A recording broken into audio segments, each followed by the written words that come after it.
Good morning. Well, 10:30, morning-ish. A very kind anonymous user on Curious Cat asked me to make a video about being body positive while also being non-binary. And that sounded like a good idea at the time, so I wrote up a script and here we are. Suppose we'd better get to it.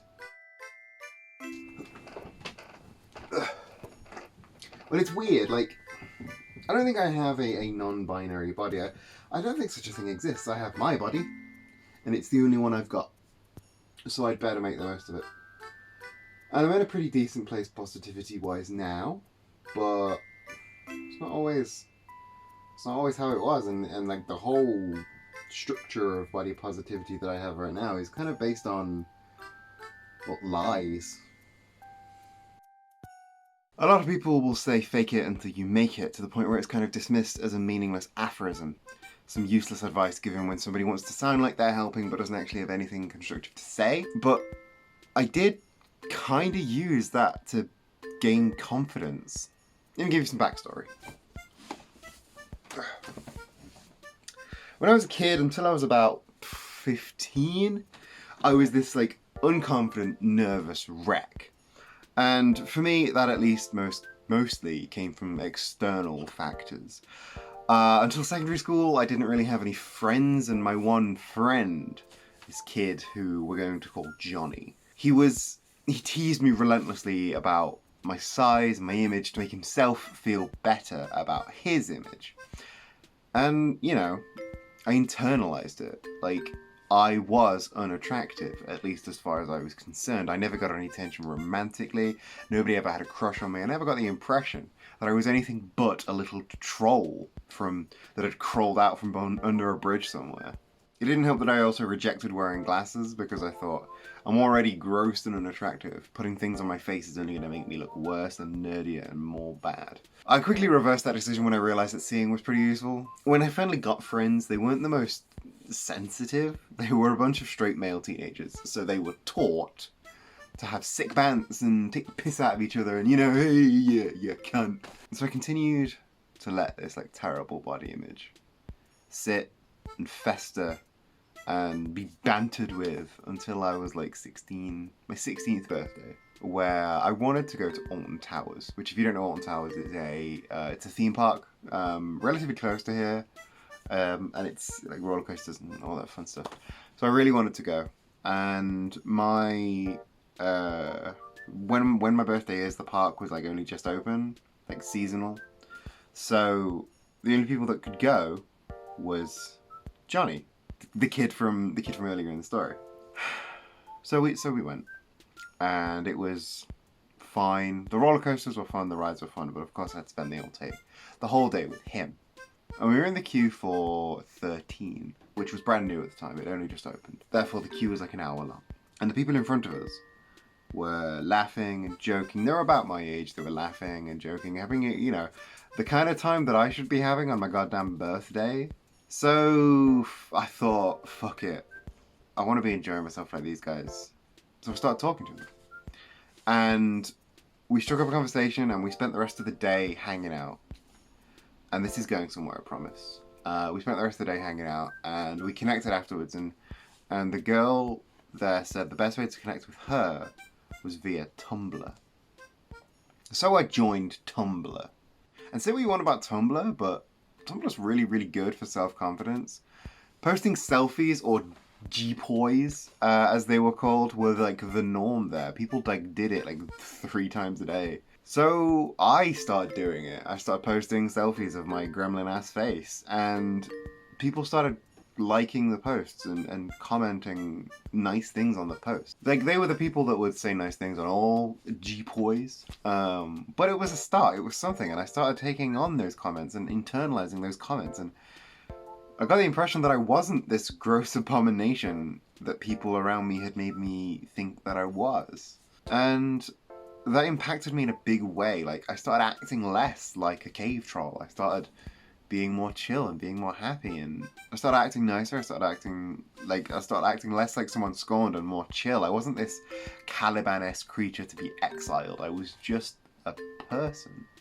I started acting like one, and lo and behold, I made some better friends because of it. I started meeting better people who openly complimented each other. I met my now husband, who obviously he did wonders for my self-esteem. Except deep down, I didn't really feel like this. I felt like I was playing the character of someone that was gorgeous, but that character was being portrayed by this specky gremlin, like a bad rom-com. I'm Vince Vaughn now. And I continued to fake it. I continued to act like I was beautiful. And then there came a point where I just stopped having to pretend. Like, I don't think I'm like a perfect 10 or anything, but I know I'm not the absolute gremlin that I thought I was. And it kind of snowballed from there. Like, I got a little bit of positive feedback of how I was looking, how I was dressing, and I utilized that to wear the best looking thing that I could, which was confidence. And I did that, and I got more positive feedback from that, and I got more confident, and now here we are. Fabulous. All this has come to a point where I can look in a mirror and go, yeah, that's not terrible. I've been filming this on the selfie cam, so I can tell I'm in shot, and I'm not looking at the screen going, ugh, fuck, nobody wants to see that. I'm actually going, yeah, I just rolled out of bed and I look decent. This bit of script felt really, really hard to write because it felt really, like, conceited. But it's not conceited to think you look decent, it's healthy. But as far as advice goes, all I've said so far is find a community that isn't assholes. And if you do need a community, the Franz link is in the description if you want to join a community that isn't assholes. So here's some actual advice that I've actually gotten from I've taken this from various parts of my life, some unexpected parts. So yeah, I hope some of this is useful to you. I tried to do one of those cool, like, in the mirror shots for this segment, but my arm on this wasn't long enough, so I'm just gonna sit in my bath and record here. I hope you don't mind that.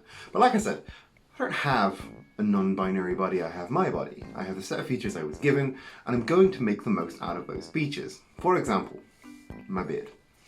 I've been told I look good with it, so I'm going to keep it. It gives me the illusion of having a jawline. It makes me not look like a face drawn on a thumb. Some might look at it and go, men have beards. Surely being non-binary means you don't want to look like a man. And to that I say, no, it doesn't make me look like a man, it makes me look like me. It's very much part of my image now. This, like, when someone describes me, they will say, beard. Beard is one of the first few things they will say.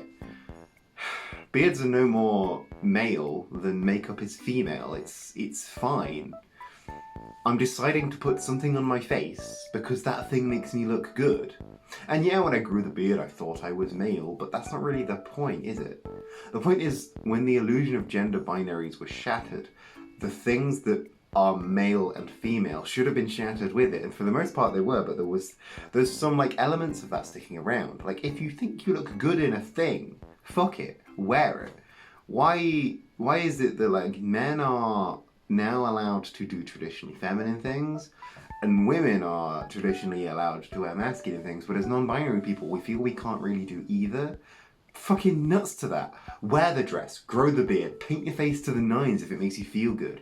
If you feel good in a thing, you will look good in a thing, I promise. And this advice extends beyond non-binary people, actually. Everyone, just wear what you think feels good. And I know your inner monologue is gonna go, but what if people are staring? People are definitely staring. Why am I dressed like this? I need to go home. Trust me, nobody's staring. Let me use a strange example.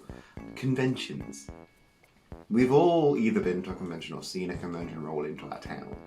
And with the convention comes the cosplayers. People dress like anime conventions, for example. You have hundreds of people dressed like anime characters, video game characters, all sorts of shit. And, like, they all congregate and they buy their tat, but then they need to buy food. So what happens at an anime convention when people want to buy food? Well, Ezio and, I don't know, Monokuma need to knit to Greg's for a vegan sausage roll. And what does the cashier do? What do all the people in the queue do? Nothing. They do absolutely nothing. And that brings me to my next point. I've been doing magic for about 10 years now, and that teaches you a lot of things about how the general public live their lives. And well, they're pretty ignorant to most things. There's a saying in magic that goes, if you want to hide something, paint it red. If something is big and red and obvious, people just assume that it's supposed to be there. Like, it's normal, it's ordinary. Otherwise, well, somebody else would have said something, right? And the best thing about being a sentient person with agency is that you get to decide what normal looks like. I once had a gig at a shopping centre where I had to dress like a pirate and perform street magic to people around the place. So there I was with my big tricorn hat and flowing coat and sword at my side and whatnot, trying to get people's attention.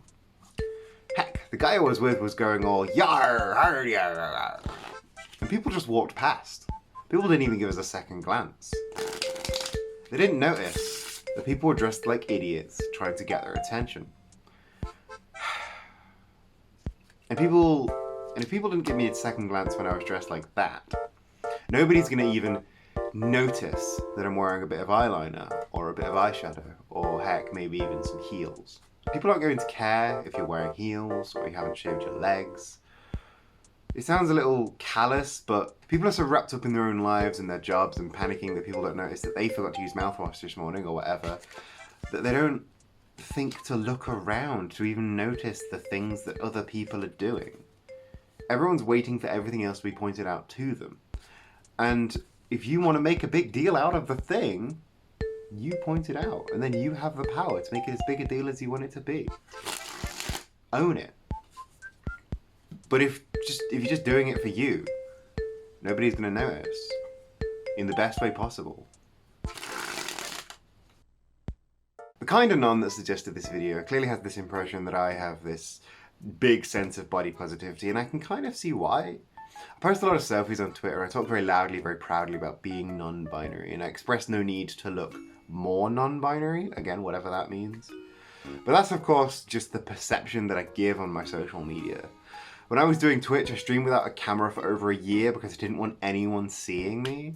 There are days where I curl up in the duvet over there and I don't want anyone to see me. I want to be a cover gremlin, be a duvet demon. I have bad days. Of course, I don't post selfies of those bad days. And when I do post a selfie, I take about 15 of them before I pick the right one to post. And I'm not the only one that does that. I'm sure everyone takes about 15 selfies. And my feed, just like most other content creators, is very, very highly curated. I show you the version of myself that I want you to see. But we all know about like parasocial relationships. We've all seen Ollie and Bo talk about parasocials, and this isn't that. I'm not gonna get into that. That's not relevant right now. This is about selfies. Because there is a very powerful feeling that comes from taking a selfie and going, yeah, that looks good. Like, that can carry you a long, long way. Just looking at it yourself and going, yeah. And then if you have like these kind of communities that will, like I'm in a bunch of Discord servers that have selfie channels, and posting the selfie in there and getting the, yeah, you do look good. Getting that can carry you even further, man. Like, most importantly, there is a power of learning that you look good. Taking a photo and thinking you look good in it. And taking a bomb-ass selfie is a lot easier than you think it is. Like, there are rules. I had to go to university to learn these rules, and I'm gonna save you the $9 grand. You can Google it. Here's an article. 3 things: lighting, composition, and posing. That's all you need to take a bomb-ass selfie. Could teach you those rules, but again, that article does it better, and you're not here to learn how to take a selfie. It's, like I said earlier, there's a lot to be said about positive reinforcement. If you're in a Discord server that has a selfie channel, drop that selfie in there. Everyone else is doing it. It's not conceited. The positivity will flow, and you will feel validated, and we all need to feel validated. It's not conceited. It's healthy. Showing people a picture of you and going, don't I look great?